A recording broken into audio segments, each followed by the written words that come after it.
Γιάννη, πήγαινε στην Άννα και δώσε ένα φιλέ.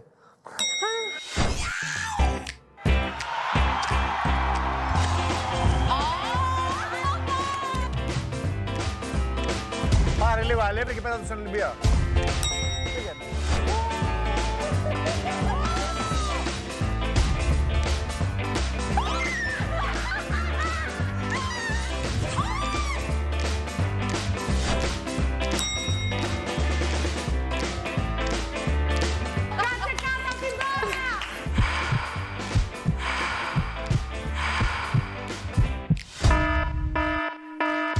Παύλος.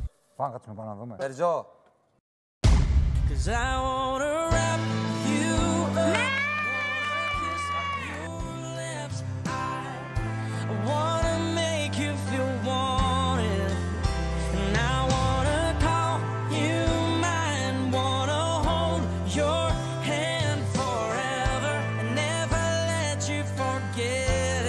Εγώ κατατρώμαξα.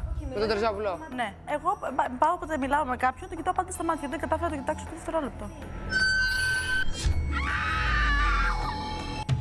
Με τρομάζουν τα μάτια του πάρα πολύ. Έχω θέμα με τα μάτια.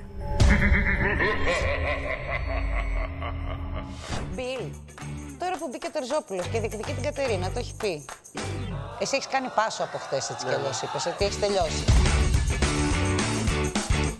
Το Μπιλ είναι στα γούστα. Έτσι, αυτό ήθελα να ακούσω.